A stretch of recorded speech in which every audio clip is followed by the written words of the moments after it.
চট্টগ্রামে অস্থির মাছ মাংসের বাজার। ২,০০০ টাকায়ও মিলছে না ১ কেজি ওজনের ইলিশ। তবে কিছুটা কমেছে সবজি সহ ডিমের দাম। অপরিবর্তিত রয়েছে চাল ডাল সহ মশলার দাম।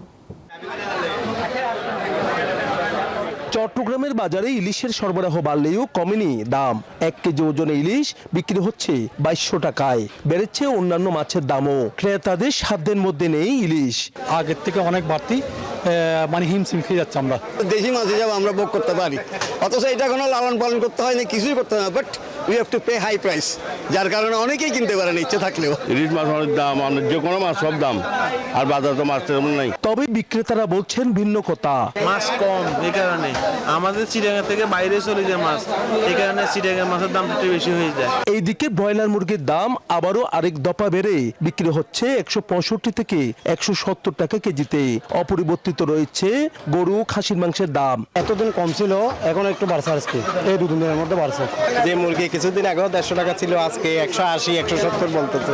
মোনালিসা হেভি ফ্লো ১৫ পিস প্যাকেটের সাথে ৮ পিসের একটি প্যাকেট একদম ফ্রি। হচ্ছে কেজি ৩০-৪০ টাকা বেড়ে গেছে এই সপ্তাহের ভিতরে।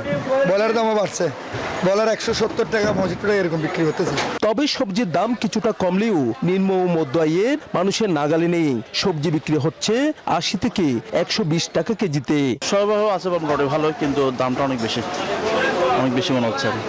বিশেষ করে আজকে শুক্রবার, সবাই সপ্তাহে ছুটির দিন, সবাই বাজার আসে, ওই হিসেবে রেটটা অনেক বেশি মনে হচ্ছে। আয়ত্তের মধ্যে মোটামুটি আর কি, আপনার খুব বেশি মানে মাঝামাঝি অবস্থায় আছে এখন। মাঝে মধ্যে বেড়ে যায় আবার কমে। আগেতে কমছে, ধরো ওই একটু যেটা মানে মার্কেটে কম, এটা একটু দাম বেশি সামান্য আনছি, এদিকে ২-৫ টাকা ১০ টাকা কমেছে ডিমের দাম, বেড়েছে পেঁয়াজ সহ অন্যান্য মশলার দাম। নয়ন বড়ুয়া, জয়, নিউজ 24, চট্টগ্রাম।